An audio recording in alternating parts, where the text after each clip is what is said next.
Europe 1 Soir. 19h, 21h, Pierre de Villeneuve. Et l'information de ce mardi, c'est bien sûr cette attaque meurtrière d'un fourgon pénitentiaire avec l'évasion à la clé de Mohamed Amra, ce trafiquant de drogue connu dans les régions de Marseille qui faisait son trafic dans la région Normandie et avec ses 2 agents pénitentiaires tués, 2 blessés avec pronostic vital engagé. On va en parler dans un instant avec Gilles-William Goldnadel et Olivier d'Artigol. Mais d'abord, bonsoir Damien Luce.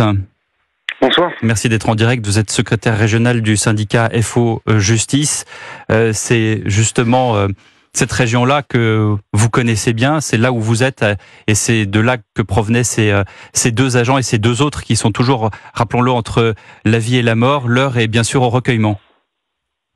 Ouais, tout à fait. On est tous choqués par les événements d'aujourd'hui. Hein.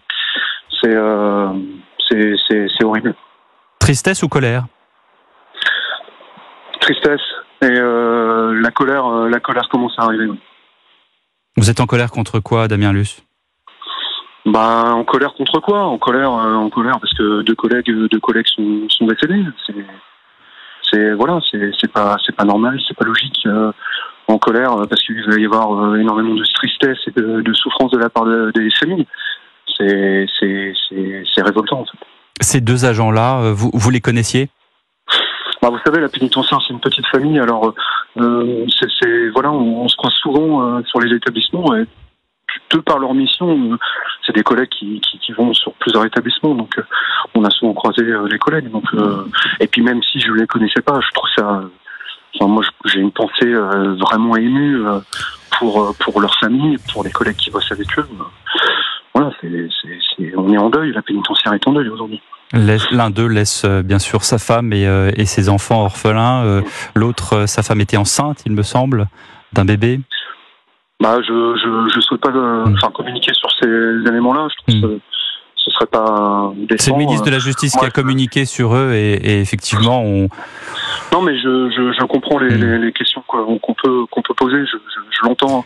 C'est pas le moment en fait. Je comprends, Damien Luce. Le moment, c'est vraiment d'apporter le soutien.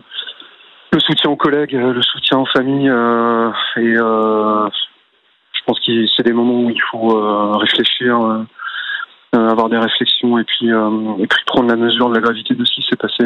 Damien Luce, pour comprendre, parce que les auditeurs ne connaissent absolument pas les risques de votre métier, c'est quoi votre vie ? C'est quoi ? C'est la peur au ventre lors des escortes, lors de ce genre d'opération qui a eu lieu aujourd'hui ?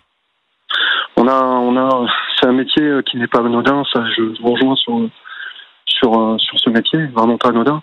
On a des gens qui sont extrêmement courageux dans notre métier. On a un beau métier, on a des gens courageux et on a des gens qui veulent assurer la continuité du service public. Mais quand on subit une telle attaque et quand on voit les dommages collatéraux que ça va apporter, on peut pas rester insensible à tout ça. Voilà. Merci beaucoup. Donc on est surtout aujourd'hui clairement endeuillé. Permettez-moi au nom d'Europe 1 de vous apporter notre soutien, au nom de toute la rédaction. Merci. À vous tous. Merci beaucoup Damien Luce, secrétaire régional du syndicat FO Justice. Gilles-William Goldnadel, on est tous émus par ce qui vient d'arriver aujourd'hui. Oui, je suis ému, mais je suis aussi encoléré. L'émotion n'en nous a certainement pas empêché la colère. En réalité, je crois que c'est le Premier ministre qui dit que c'est la République qui est attaquée, mais c'est la France qui est attaquée. Le pays est en deuil, a dit Éric Dupond-Moretti. Oui, mais il est en deuil. Mais enfin, vous savez, chaque jour nous apporte maintenant notre lot de deuil. Et puis, vous savez, on va oublier, parce qu'on va passer, c'est terrible à dire, à une nouvelle agression. C'est quoi ça ? Il y a d'une part le mépris total de la vie humaine, total, l'indifférence, peut-être même un contentement, allez savoir, et aussi une impression, malheureusement peut-être légitime, d'impunité. Il n'y a pas de crainte, il y a réellement pas de crainte. Je vous sais gré d'avoir prononcé le nom du détenu en fuite, Mohamed Amra, parce que pour des raisons qui échappent à mon entendement, on n'entend pas son nom sur l'audiovisuel public. Allez savoir pourquoi. Olivier d'Artigol. Bon, la première pensée, c'est bien sûr pour les familles et pour les agents de la pénitentiaire. On vient d'écouter l'un d'entre eux. Un corps de l'État qui participe à l'ordre républicain, à notre sécurité collective, peut considérer, dont il est question sur certains moments de l'actualité, lorsqu'on évoque la surpopulation carcérale et les conditions de travail pour ces agents. Alors bien sûr, ce n'est peut-être pas le jour, mais les jours qui suivront, il y a des questions très, très importantes qui sont d'ores et déjà pointées. Cette fin de journée est très douloureuse. Elles sont de deux ordres. Elles sont de deux ordres. J'ai lu avec intérêt les revendications de l'intersyndicale de la pénitentiaire qui posent des éléments de bon sens. La réduction drastique des extractions.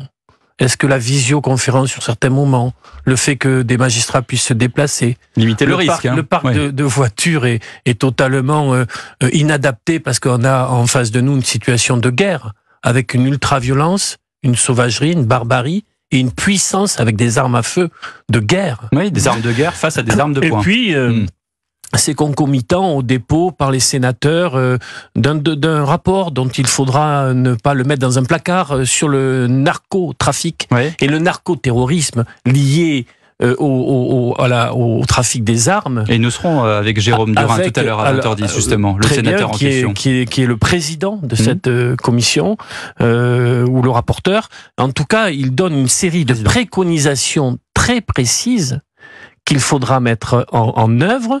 Le plan gouvernemental qui est annoncé, dont ils ont pu connaître les premiers éléments, est totalement famélique, pour reprendre l'expression justement de l'un des deux sénateurs. Nous ne sommes pas au niveau. Nous sommes dans un climat de guerre face à ces narcotrafiquants. C'est un chiffre d'affaires de 3 à 6 milliards. On ne leur a pris que seulement 100 millions saisis l'année dernière. Il faut bien donc voir qu'on est sur deux échelles totalement différentes. Oui, à ce stade-là, je ne peux pas m'empêcher de dire, parce que l'analyse de mon ami d'Artigol est juste, mais je la trouve un peu courte. Si on parle de narcotrafiquants, on peut difficilement découpler ça du problème de l'immigration. Quand je vois une Madame Ayer dire qu'elle ne fait pas, contrairement à Madame Bardella, elle ne fait pas de lien entre l'immigration et la délinquance, je crois qu'elle fait pas de lien alors avec la réalité. Je suis d'accord, Gilles William, pour aller taper les narcotrafiquants sur le haut du spectre, sur les chemins de trafic financier, bancaire. On va en reparler. Oui, parce que tous les spécialistes du sujet nous disent c'est le nerf de la guerre. On va en parler dans un instant. Je rajoute juste que l'intersyndicale appelle à un blocage des établissements pénitentiaires demain, et le ministre de la Justice doit justement rencontrer cette intersyndicale. Dans un instant, le rappel de l'actualité, et on continue évidemment le sujet. À tout de suite sur Europe 1.